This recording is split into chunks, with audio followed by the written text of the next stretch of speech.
right. Thank you, everyone. It's so good to see you near and far and have you with us this morning. If we could take just a moment to share a word of prayer. Loving God, we come before you with thanks for Jean, a gifted storyteller whose insight, wisdom, and sense of humor bring life to the stories we cherish. Help us recognize the power of storytelling and shaping our faith, our understanding, and our life journey. And guide us. We appreciate the guidance that you give us, the love that we feel, and the community that we share. Amen. It's with great pleasure that we welcome back Jean Dudek. Jean received her, just to give a little background, part of us, she's our storyteller par excellence in the congregation, and it's wonderful that she is here to share with us some kind of interesting racy stories this morning. Jean received her Master's of Theological degree with honors and a concentration in Biblical Studies from Wesley Seminary.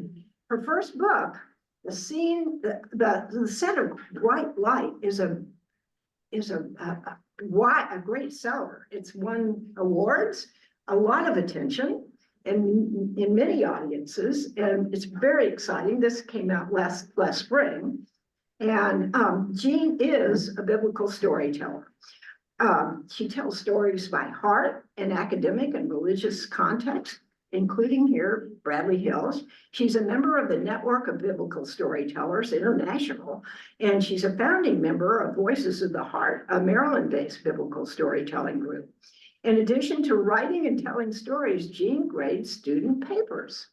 And since 2011, she's served as a teaching assistant in the introductory Hebrew Bible and New Testament courses at Wesley. She's a member of the exam team of the National Capital Presbytery's Committee on Ministries, interviewing ordained clergy seeking to join the presbytery. And before coming to Wesley, Jean studied biology at Smith College. She did biomedical research at Rockefeller University, received a law degree from New York University School of Law, and practiced intellectual property law in New York City and Washington, D.C. One of the many legal people in our congregation who has gone on to higher callings. So I represent that state. Although I've gained more appreciation for the legal field recently. Anyway, Indeed. But so it's with great pleasure that I welcome Jean as we begin to hear some background about the book of Esther and Judith. Okay, well, Yeah. Thank you, Carol, for that very nice introduction.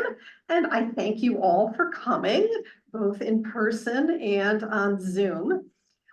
Today, I'm going to talk about two biblical books that are named for their female protagonist, Esther and Judith. Folks here are more likely to be familiar with the book of Esther because it's part of the Protestant canon. And we here at Bradley Hills Adult Ed have been wanting to have a session on how the biblical canon was formed. That's not today's topic, but I will note that the book of Esther just barely made it into the canon, while Judith did not. So I'm hoping we will have time at the end. I will provide, shall we say, a very small appetizer for that larger feast of the topic of biblical canonization. But Esther. The book of Esther is a story with a single plot line, takes place within a fairly short time frame, and it may only be like 8 pages in your Bible. So it looks like a simple story, but it's not. It's actually carefully crafted with parallel themes, parallel characters, repeated phrases and patterns. You look at anything academic about this, they're drawing boxes and lines and making lists and stuff Ooh, coordinating. That's called making an entrance. Okay, the book of Esther is best seen as historical fiction. It's set in the historical context of the Persian Empire, which ruled the ancient Near East from 539 to 332 BCE. Starts with Cyrus the Great, is ended by Alexander the Great, who I guess was even greater, if the names help you get a handle on that time period. Esther was probably the last book of the Hebrew Bible to be written, maybe around 400 BCE. It's the only one of the Old Testament books that is not found among the Dead Sea Scrolls. We don't know why.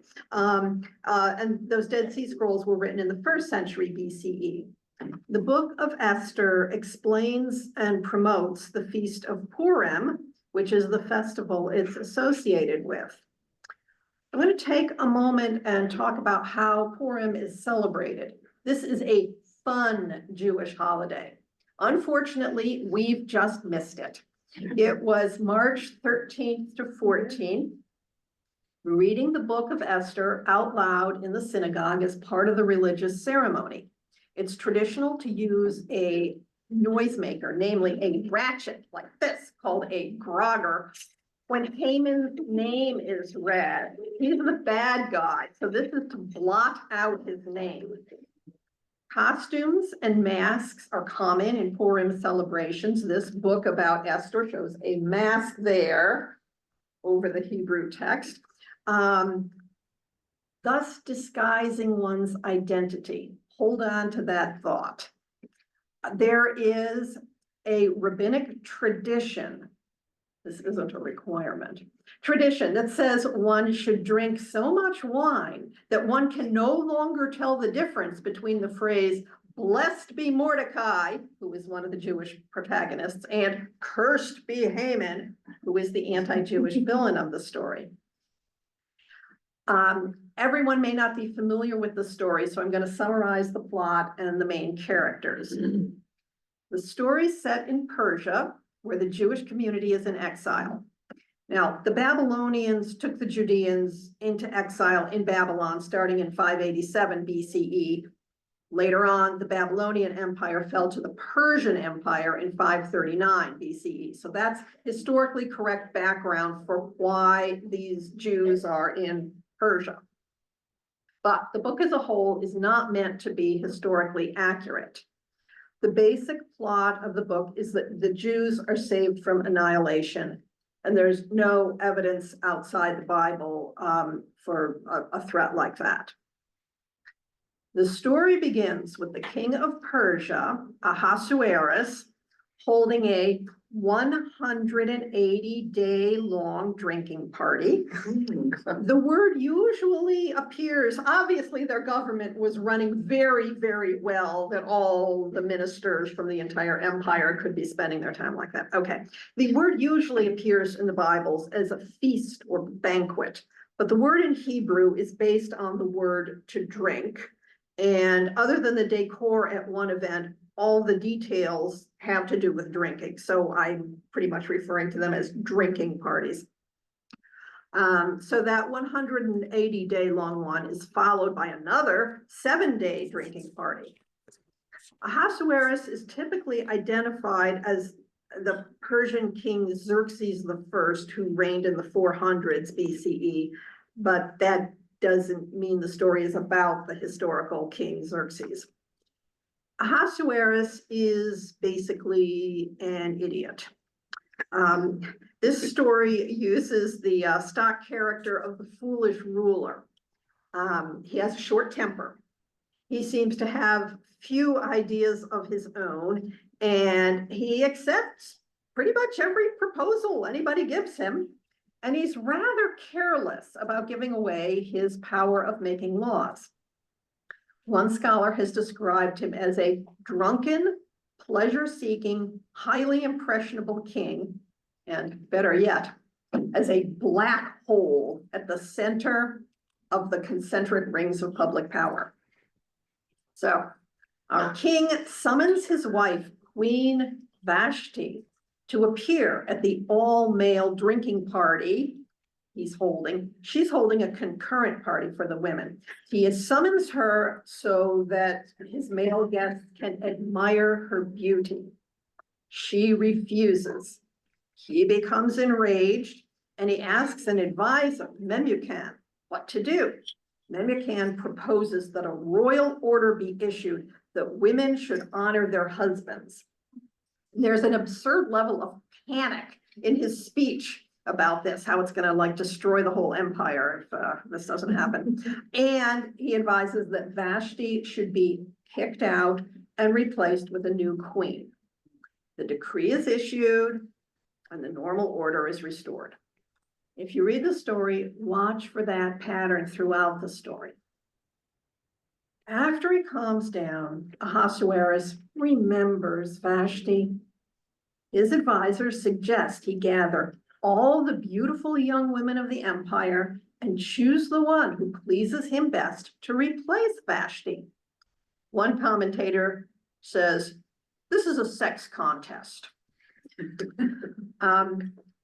Esther is a beautiful Jewish orphan. She's brought into the king's harem for the competition to find a new queen. She is admired by all who see her. The eunuch in charge of the harem gives her special treatment. She also pleases the king. When it's her turn to go to him, she becomes queen instead of Vashti. Now, she has both a Jewish name, Hadassah, which means myrtle wood, and a Persian name, Esther, which may be related to either the goddess Ishtar, or it might mean the Persian word for star. Ironically, her non-Jewish name, the Persian name, when written in Hebrew, can also mean I will hide, or I am hiding. You'll notice this book is called The Book of Hiding. Okay, she keeps her Jewish identity secret until the moment of the big reveal. Esther has an older cousin named Mordecai, also Jewish, who raised her as his daughter. He tells her not to reveal her Jewish identity, and she obeys him just as when she was brought up by him, the text tells us. Mordecai discovers a plot to assassinate the king. He tells Esther, she tells the king, thus saving his life. Mordecai's action is recorded in the court records, but the king doesn't immediately do anything to reward him. But the king does promote Haman the Agagite to the highest official position. Everyone is supposed to bow down to Haman. Mordecai refuses. Haman is enraged. By now, Mordecai has revealed that he's Jewish. The text tells us, but Haman thought it beneath him to kill only Mordecai. So Haman plots to kill all the Jews in Persia. He badmouths the Jews to the king and proposes that the king issue a decree for their destruction. The king agrees, gives Haman his signet ring, which is the symbol of his authority, and says to do whatever seems good to him. After the decree is issued, the king and Haman sit down for some more drinks. And so there's the same pattern. Mordecai refuses, like Vashti refuses. Haman is enraged, like the king was enraged. Proposal, issuance of a law to get rid of all the Jews, like getting rid of Vashti. And then there's a restoration of the former order of things. Haman chooses the date on which to slaughter the Jews by casting lots. The word Purim, which is the name of the holiday, it means lots. Pur is lot. The I am ending is the plural. One of the many ironies in the story is that the date turns into a day of victory for the Jews instead of the day of their annihilation. Mordecai learns of Haman's plot. And probably the most famous line in this book is said by Mordecai to Esther when he encourages her to dissuade the king from going ahead with the plot to kill all the Jews. He says, for if you keep silence at such a time as this, relief and deliverance will rise for the Jews from another quarter. You may have heard that phrase, at such a time as this. This is where it comes from. The reference to another quarter is an allusion to God, and the statement assumes that God is working behind the scenes. That indirect allusion is about as close as the text comes to mentioning God. Unfortunately, Esther has to risk her life to do this. There's a law that anyone who appears before the king without being summoned is to be put to death. Note that this recalls the opposite situation of Vashti, who did not come when she was summoned.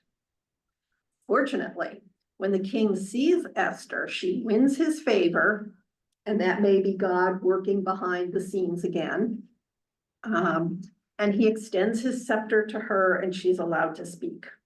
But instead of coming out with her real request, she merely asks him and Haman to come to a drinking party she's holding that day. As another tension-building delay at that little soiree, she just asks them to come to another the next day.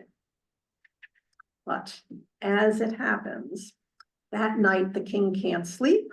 He asks that court records be read to him, and he realizes that he never honored Mordecai for revealing the assassination plot against him. So he asks Haman, who just happens to be nearby, what the king should do to honor someone. Haman figures, who would the king want to honor other than him? And he gives a very grandiose answer, and oh, is he put out when the king orders him to do all those things for his enemy Mordecai. So ironic reversals abound. At the second drinking party, Esther exposes Haman's plot to kill the Jews, reveals that she is Jewish, and thus causes Haman's downfall. Haman is killed, not the Jews, on the designated date of slaughter, and he's executed on the device that Haman had constructed to execute Mordecai. And when I say the device, it's sometimes translated as gallows, or sometimes as a pole that one would be impaled on. By the way, it's 50 cubits high, which is about 75 feet, which is not realistic. But Esther saves the Jews and has Mordecai installed as the king's highest official.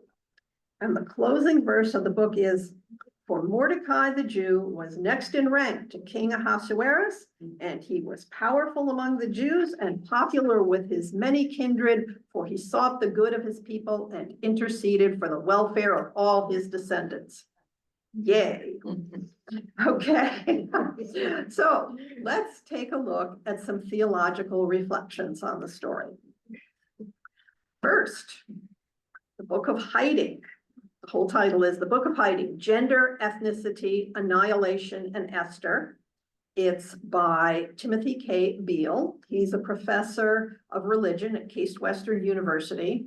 And in his view, the Book of Esther is about survival. And it was meant to help the diaspora Jews, Jews who were living outside the land of Israel, of which a lot of them were at that point. It was meant to help the diaspora Jews survive. His book about Esther, the Book of Hiding, well, the notion of hiding applies at multiple levels. Does anyone see any examples of hiding already? They're hiding their identity. They're hiding their identity. In particular, Esther is hiding her Jewish identity. I've already mentioned that the name Esther in Hebrew means hiding. That word just connects with the consonants in the Hebrew word for verb for to hide. And actually Beale describes Esther revealing her true Jewish identity as a coming out party. Any other thoughts? Esther's brought in here because of her beauty. She hides her intellect and her ability to see the whole situation. Yeah. And to manipulate the situation. She does develop over the course of the story, that thing about, obeying Mordecai just as she did when she was being brought up. Well, by later on in the story, she's calling the shots. She's telling Mordecai what to do, and it's her plan, and she executes it at some risk to herself. God is hiding in the sense that God's name is not mentioned. The story of Esther as a whole seems to assume that God is in control and that the Jews are God's chosen people. So there is some subtle religiosity, even though God is not directly mentioned. God is working behind the scenes, even if God is not named. And one example of God working behind the scenes is that Esther is chosen to be the new queen. Wasn't that lucky? Another is that the king just happens to have trouble sleeping and asks for the court records to be read to him and realizes that, he needs to honor Mordecai. Throughout the book, Esther is frequently said to win someone's favor. So if you read the book, you can watch for more examples of lucky coincidences. Let's see. So that same notion about God not being present, but working behind the scenes is also in the story of Joseph in Genesis. You may perhaps remember that David Gray mentioned this in his sermon, God, Our Help in Ages Past, back in February. I noticed that because I was writing this at the time. Both Esther and Joseph are Jews who rise to power in a foreign court. And I think you can see how that could be encouraging to Jews living in the diaspora. One of the points that the book may be trying to make here is a point about God's hiddenness, namely that sometimes God is hidden and we have to go on anyway. Another aspect of hiding is the attempted erasure of Vashti. And Beale here in this book says that Ahasuerus tries to erase her from the text, but she can't be completely erased. Traces remain. And getting all intellectual here, Timothy Beale talks about Vashti as representing the woman as other in this male-dominated society. And similarly, Haman is trying to erase Mordecai, who represents the Jew, as other in the context of the Persian Empire. And talking about the other brings up issues of identity, because Jewish identity in the diaspora is an important theme in this book. The major example is Esther and Mordecai, who are Jews living in the capital of the Persian Empire. But we might note that actually Haman is also an outsider. I'm going to go into this because you might not notice otherwise. Haman is described as an Agagite. This means he's a descendant of Agag, who is a king of the Amalekites. Who are the Amalekites, I hear you asking. They are enemies of Israel from way back when. Say hi to Connie. Excuse me, we need to mute you. Israel's King Saul was a Benjaminite, meaning from the tribe of Benjamin, and Mordecai is also described as a Benjaminite. Now, way back when, King Saul, on orders from God, destroyed the Amalekites. He was supposed to destroy all of them, but he spared their king, Agag. This was a mistake. The prophet Samuel was not happy about this. And you can read about it in 1 Samuel chapter 15. Now, the original audience would have known this and picked up on these connections. So they would have seen that this Haman versus Mordecai rivalry, it has deep roots. You might also notice that neither of them is Persian. So in this case, one outsider wins over another outsider, but it's still the Persians who are in charge. And here is another takeaway point. Beale says the book provides a sense of hope based on the failure of political strategies aimed at annihilating another group of people. And if we drill down farther, we see that a member of the socially disadvantaged gender, namely a woman, and the less politically powerful group, the Jews, managed to overcome a threat to their existence and even to thrive. We'll see something similar in the story of Judith, too. Now, just yesterday, our own John Gaffney pointed out to me and some others a review of a book titled The Book of Esther in the Age of Rembrandt. This is in the Wall Street Journal review section. And the point was that the Book of Esther held a lot of meaning for both Jewish and Christian communities in 17th century Amsterdam. And here is a quote from the author. The Dutch, who saw themselves as religiously and politically oppressed by the Spanish monarchy, found in the Book of Esther a viscerally apt analogy for their own liberation and associated their war of independence with the Jewish people's struggle with an ultimate triumph over the ancient Persian Empire. So people have been looking to this story of Esther for hope and support for a long time. The reviewer here points out, and I would agree, Mordecai and Esther actually didn't triumph over the Persian Empire so much as survive within it. So anyway, I thank you, John Gaffney, for pointing that out. And curiously enough, the reference line on his email said, wondered if it was a curious coincidence, which is great because that's the Book of Esther is full of coincidences. Here we are today. Here we go.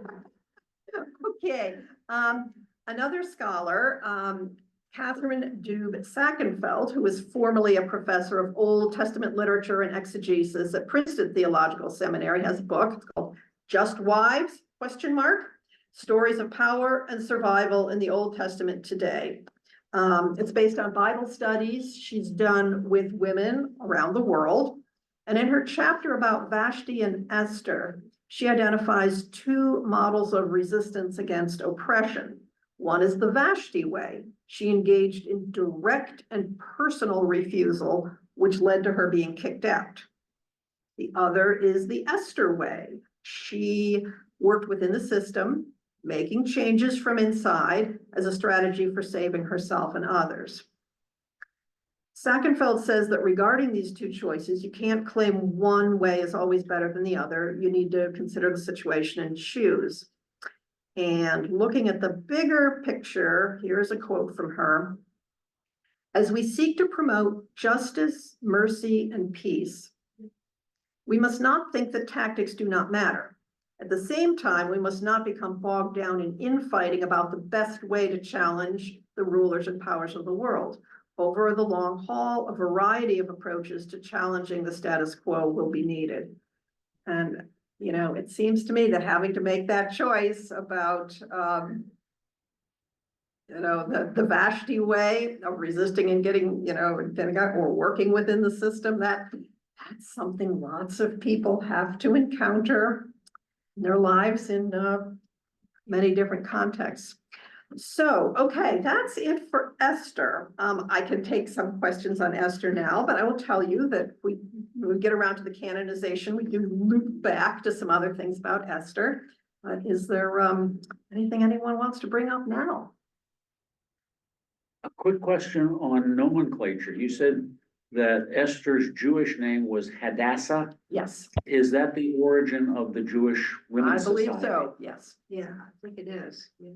It's hard to imagine it would be anything else. You Yeah. wouldn't otherwise just call yourself Myrtlewood.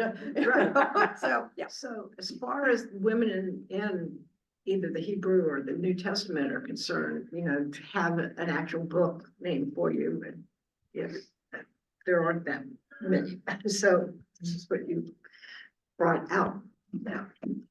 Could I ask a question, Carol? Yeah, well, yes, Michael. Okay,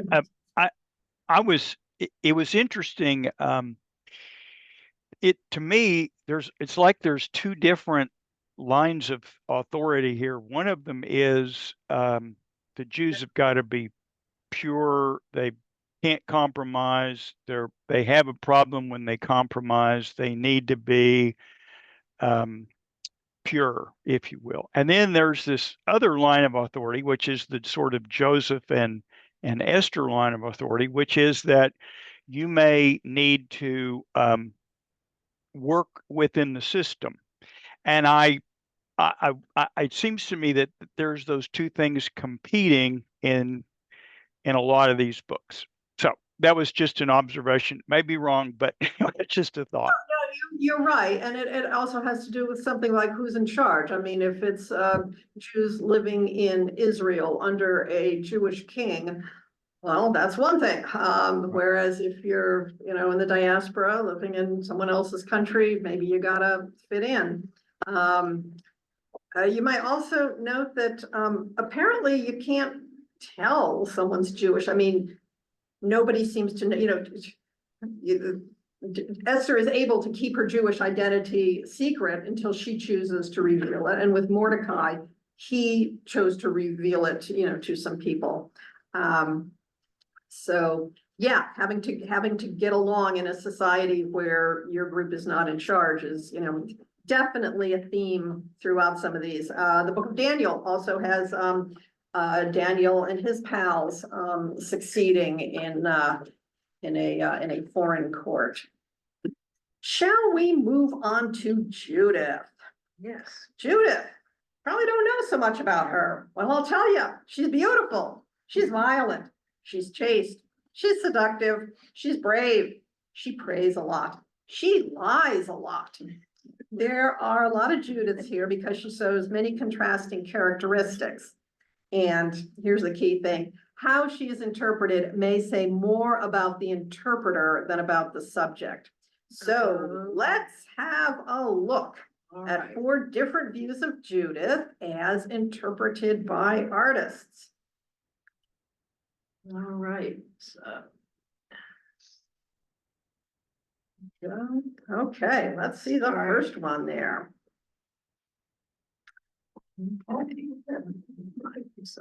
Yeah, we can This move. is mine, but folks. Okay, yeah, we can see that all Yes, right. I can see Okay, that. this is Judith 1, which is a clue that he did more than one, by Gustav Klimt. It's from 1901. It might take you a moment to realize she's holding the head of Holofernes down there. You'd think if somebody were holding a severed head, you'd notice it right away. But check out that look on her face. Is she dazed? Is she drunk? And by the way, this is not the most erotic painting I found in my search. Okay, let's move. That one looks like a photograph of the head. Huh. Well, it's not all gold and sparkly like so much in the Klimt, so maybe that makes it look like it's true. All right, well, we'll move. But he didn't have Photoshop, so we know that can't be the answer. Let's see. Okay, let's take a look at the next one. Just move to the next slide. Come on. Come on. I lost my. When it comes up, you may have trouble believing it's the same woman in this painting. Okay, no, that's not it. That's not it. I went Yeah. too far. You went to, there we are, There we go. Botticelli, okay. The Return of Judith to Bethulia, Botticelli around 1470. That's Judith on the right, her maid is on the left, carrying the head in a basket. But isn't this Judith just as dainty and pretty as any Botticelli girl? And she's so nicely dressed, she has her dress all the way on, and with her hair done. Okay, so that's another Judith for you. Now let's go on to the next. And the next one actually is in the National Gallery of Art here in Washington. What? Okay, yeah. Oh, no. Go back to where you were. Oops. Oh, wait a minute. Come on, why? So I should, well, a slideshow. There we go. Okay, Andrea Mantegna. This is around 1500. Here, Judith looks like a classical statue due to the way she's standing, the way her gown is draped. This Judith is cool, calm, chaste. There doesn't even seem to be any blood resulting from the beheading. I am greatly amused by that foot there over at the far right. So, okay, and then the last one. Okay, let's see if I can get this to work. Yeah. Okay. Okay, now we've got some action. This is Judith slaying Holofernes. It's by Artemisia Gentileschi from around 1620. Now this Judith looks strong and determined. It's hard to make out in this reproduction, but some blood is spurting onto her arm and onto her chest. And some background on the artist. Artemisia Gentileschi was raped by a fellow painter. Some art historians see her series on Judith, this is not the only one she did, as a way of fighting back with an image of a powerful woman. Also that this Holofernes here, that's a portrait of her rapist. So, okay, well, enough of all that. So do we, you want me to stop sharing right now? Yeah, we can stop sharing. So, who is this woman, Judith? And why is her book in some Bibles but not others? I'll assume most people don't know this story, so I'll summarize the plot. Like Esther, it's a Jewish novella and is historical fiction. It's believed to have been written in the late 2nd century or early 1st century BCE. The first half of the book, which is chapters 1 through 7, focus on men, war, and fear. Judith's town of Bethulia is under siege by the army of King Nebuchadnezzar of Assyria. Good for you. Good for Give you. that man a prize. Nebuchadnezzar was Babylonian, not Assyrian. The original readers would have known that and recognized the inaccuracy as a sign that the story is fictional. Historical accuracy is not the point of this book. But Bethulia is under siege by Nebuchadnezzar and his general Holofernes. And the Israelites of Bethulia are in a bad situation and they're running out of water. Meanwhile, there is an Ammonite leader, Achior, who is allied with the Assyrians. He gives Holofernes a brief history of the Israelites and warns him that if the Israelites have not sinned, their God will defend them, and the Assyrians will be the laughingstock of the whole world. Now, Ammonites are traditional enemies of Israel, but they're geographically located closer to Israel than Assyria, so it stands to reason that an Ammonite would know something about the Israelites and their relationship with their God. Well, Achior is expelled from the Assyrian camp for saying this. They dump him near Bethulia, expecting that the Bethulians will kill him as an enemy, but the Bethulians take him in.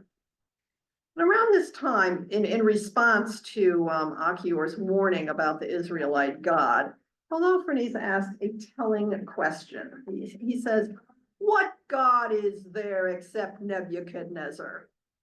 And that's the central theme of the book. Will the power of Israel's God or the military power of Nebuchadnezzar prevail? So things are not going well for the Bethulians under siege. They urge their leader to surrender, believing that God has abandoned them because of their sins. A town leader, Isaiah, urges them to hold out for another 5 days, which is really not much of a plan. And chapter 7 ends with the Israelites then cried out to the Lord their God, for their courage failed because all their enemies had surrounded them, and there was no way of escape from them. Their cisterns were going dry. On no day did they have enough water to drink because their drinking water was rationed. Their children were listless. The women and young men fainted from thirst and were collapsing in the streets of the town, and in the gateways they no longer had any strength. In the town, they were in great misery. Then, ta-da! Judith is introduced in the first verse of chapter 8. I think I gotta have a drink after saying that. Yes, by all means. The second half of the book, chapters 8 through 16, focuses on Judith, who does a better job than the male leaders. This beautiful, wealthy widow announces she has a secret plan. She prays, she gets dressed up, and she leaves the town gates with her maid. They are promptly captured by the Assyrians and taken to Holofernes. Everyone is amazed by Judith's beauty. And just to keep the dramatic tension up, she's there for 3 days before anything really happens. She does not eat the Assyrians' food. She and her maid have brought kosher food in a bag.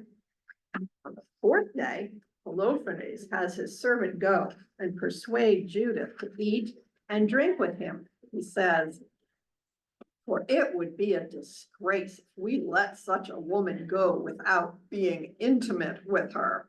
If we do not seduce her, she will laugh at us. Judith agrees and gets very dressed up. And just so you know, I'm not making this up. This is in your Bible. The text, some Bibles, the text says, then Judith came in and lay down. Holofernes' heart was ravished with her, and his passion was aroused, for he had been waiting for an opportunity to be with her from the day he first saw her. So Holofernes said to her, have a drink and be merry with us. Judith says, I will gladly drink, my lord, because today is the greatest day in my whole life. This is one of many examples of irony in this book. Holofernes thinks she's saying it'll be the greatest day of her life because she gets to sleep with him. She has a different idea about why it will be the greatest day of her life. Similarly, there's double meanings throughout the book, actually, when she says, my lord, and it seems like she's referring respectfully to Holofernes, but she's referring to God. For example, Judith says to Holofernes, if you follow out the words of your servant, referring to herself, God will accomplish something through you, and my Lord will not fail to achieve his purposes. Holofernes drinks, as we are told, much more than he had ever drunk in any one day since he was born. And when he was dead drunk, well, you've seen the pictures. She cuts off his head with his sword.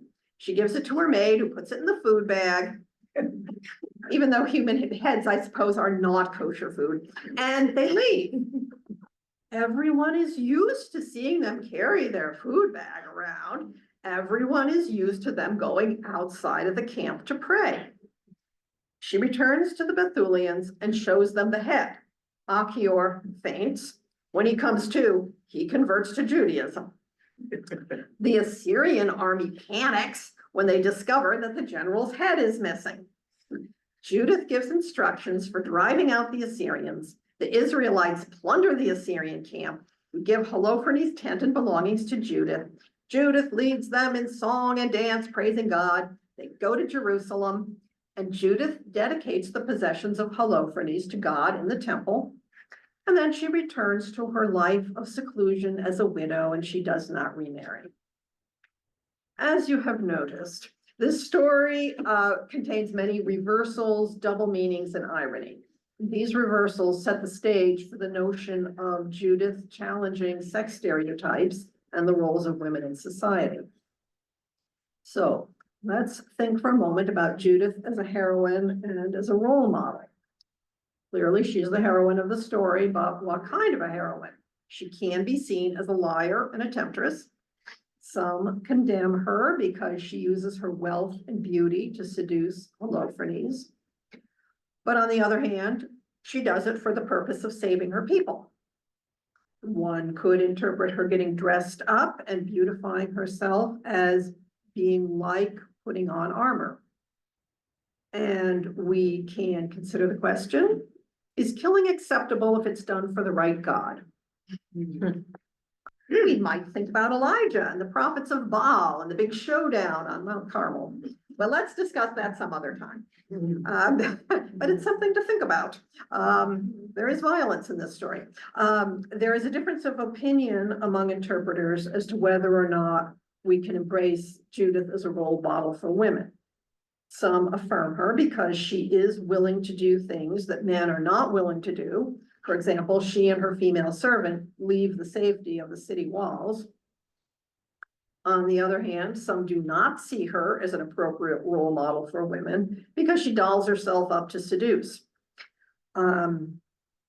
Another aspect to consider is what she does after disaster is averted. She's done all this stuff and she goes home after dedicating the spoils of war. And some interpreters think she's selling out by going back to her domestic life. let's take a look at some ways in which Judith is unique, or at least unusual. In the interest of time, I will skip a couple of less important ones, but one thing that a modern reader might not catch is that she dedicates to God the spoils from Holofernes. Normally, a priest would do that. Some scholars, and by some scholars, I mean Denise Domkowski-Hopkins, who we all know, think she's doing this as Lady Wisdom. You may remember Lady Wisdom from the book of Proverbs. And she thinks that Judith is a manifestation of Lady Wisdom. And like her, Judith says, listen to me. She does this twice in chapter 8 when she's first introduced. And Dr. Hopkins also thinks that the Pharisees, who were big fans of Queen Alexandra Salome, produced this novella to honor her. Who is Queen Alexandra Salome, I hear you asking? She was a very popular Jewish queen. Yes, they had a queen at one point, who reigned from 76 to 67 BCE. Okay, so Judith is not like the women of Israel, and she's not like the leaders of Israel. Nobody else had this position. So there's a lot of blurring of boundaries: gender, political leadership, military leadership, priestly leadership. So bottom line, she confounds our expectations and stereotypes, and she muddies the waters, and this is why some people like her story. Getting back to the issue of identity, one thing she does is bringing her own kosher food in a bag. You'll note the contrast with Esther. This points to the need to maintain her Jewish identity. That's clever because then it doesn't look suspicious when they've got that bag. Another aspect of identity, or Israel's identity in diaspora, is that even though this story is set in Israel, a lot of Jews are living elsewhere at the time the story was written, and how to retain your Jewish identity is an issue. So the name Judith is the feminine equivalent of the name Judah. So essentially it means Jewish woman. So the story can be seen as a metaphor for the Jewish people. And whether or not Judith is considered to be an acceptable role model for women, she may have been intended as a role model for Jews. Meanwhile, there's Achior. He's an Ammonite. They're traditional enemies of Israel. He can be seen as a model for non-Jewish readers, just as Judith is seen as a model for Jewish readers. Achior is also a person who goes against cultural norms. You know, what he does is not what you'd expect from an Ammonite. He can also be seen as a model for the Jewish diaspora, and that, you know, they have to deal with being Jewish in the context of Greco-Roman culture. Achior doesn't act like an Ammonite. They don't have to act like Greeks and Romans. Okay, so looking at these two stories together, you can see that both Judith and Esther can be seen as role models for the Jewish community under foreign domination. One's a widow, one's an orphan. So they're both of marginalized social status, as well as being women and therefore of lesser status in a patriarchal society. The Jews were dominated by foreign powers during the time periods these stories were written. The Gentile male's defeat by the Jewish woman therefore resonated along political as well as gender divisions. And that's a way that these stories can speak to us today. They provide a model for hope for people with less political power, and hope that a government or an outside oppressor's plan for annihilation can be overcome. So that is the books. We have a couple minutes. I can go on to canonical status. Let's see. Yeah, where do we find Judith? I think Okay. people might be interested. Right. To know that. When we say the Briefly, canon, that's already a simplification because there's more than one canon. There's Jewish, Protestant, Roman Catholic, Orthodox canons. Book of Esther just barely made it into the Jewish canon, but it did, so therefore it's in all the Christian canons. There is a complication in that there's more than one form of the Book of Esther. There were Greek versions of the Book of Esther that are part of the Septuagint, which is an ancient translation of the Hebrew Bible into Greek.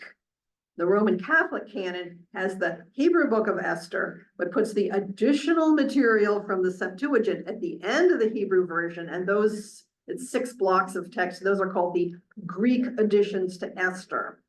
And the Hebrew form, the short form, is what I've been talking about today. And that's the text that got into the Jewish canon and therefore the Protestant canon. It's thought that a lot of rabbis didn't want to include the Book of Esther because it doesn't mention God. And Esther herself does not seem very Jewish. She's married to a Gentile. She doesn't keep kosher. No one prays. The Greek additions to Esther that I just mentioned include more than 50 references to God. Both Esther and Mordecai pray, and Esther implies she has kept kosher. So you can see those Greek additions make the book more religious.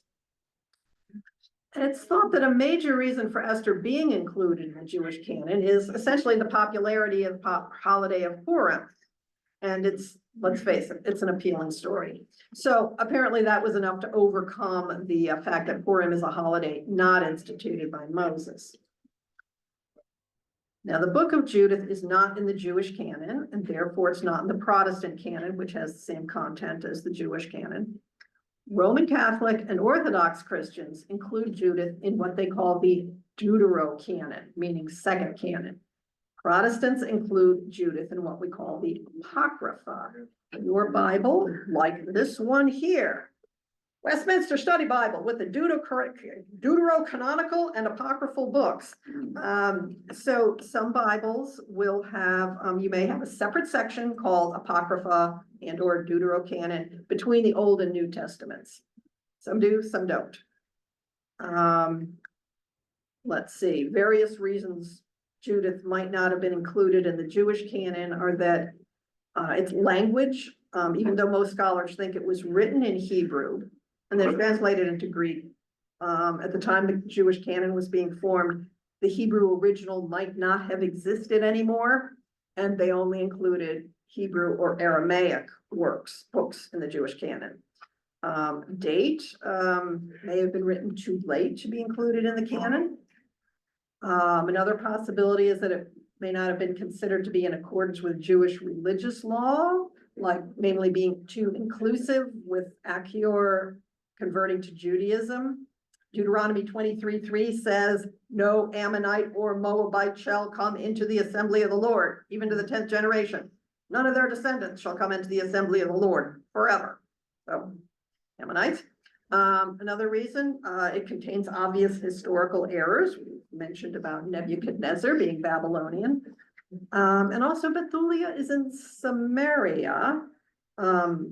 And there's been a long-standing hostility between Jews and Samaritans. You've probably heard of this before. We don't know of a town called Bethulia, and Samaria is not mentioned by name, but if you put together the geographic clues, you can see that it is. And another possibility is that Judith as a character just may have been too sexy or too radical for the patriarchal societies that formed the canons. Both Esther and Judith are smart, brave women who act to save the Jews from destruction. But Esther upholds the patriarchal worldview and Judith subverts it. And I will call it quits now and see if anyone's got something to say. Yeah, if we have one burning question, whatever, or one or two, we're almost out of time, but it's just been quite a trip that we've been on. I'm just curious if the Jews, so you're saying the Hebrew, it's not in the Hebrew canon, so do they ever mention Judith in Midrash or whatever? Do you know? I don't know. That would be interesting. Yeah. Well, it's Carol, to me. could I ask fascinating. a question? Yeah, sure. Okay, Yeah. I'm sorry. I'm just curious. How I believe that Assyrian guy was Sennacherib or something like that, the guy that captured the Jews before, a couple of centuries before Nebuchadnezzar and the Babylonians captured the Jews. Where did this person get mixed up between? I mean, is there a lot of controversy about that that they misnamed this person or misnamed the Assyrians? I think the thought is they knew full well it was Sennacherib, the Assyrian, who conquered the northern kingdom of Israel in 722 BCE, even though they didn't use that nomenclature, and that Nebuchadnezzar was behind the fall of the southern kingdom of Judah.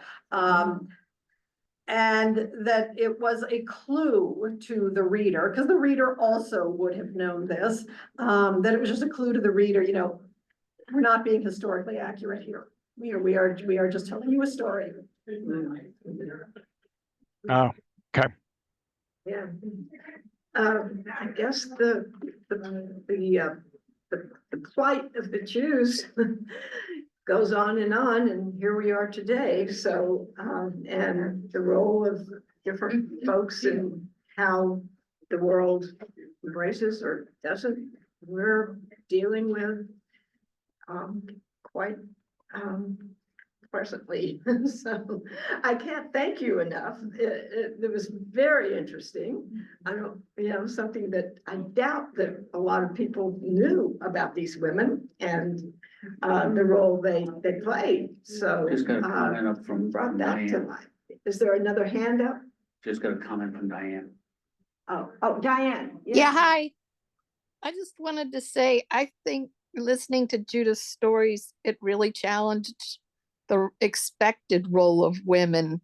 And I can see why it was suppressed, because they were a very patriarchal society and continued to be a patriarchal society. And this was almost a statement against that society in a lot of ways, I think. At least that's what I'm taking away from it. Well, let me give you a quote from a female biblical scholar who says this about Judith, and you are not required to agree with either of these assessments, but she says, Judith herself, at the culmination of an erotic scene, murders the man Holofernes by cutting off his head. The mixture of sex and death in this scene is both irresistible and appalling to a male audience, while many women find it empowering. Agreed.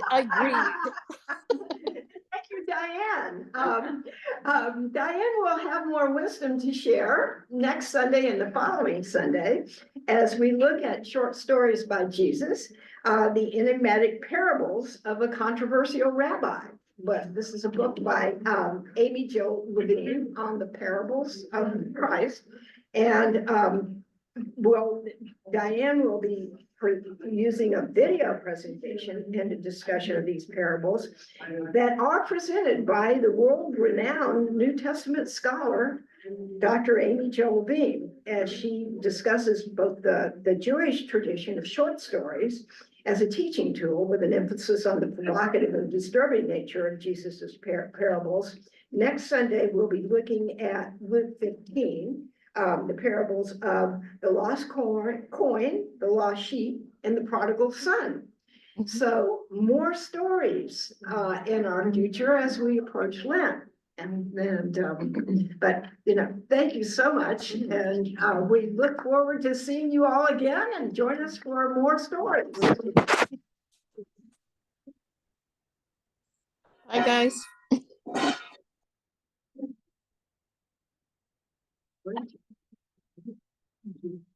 Thank you for doing this. So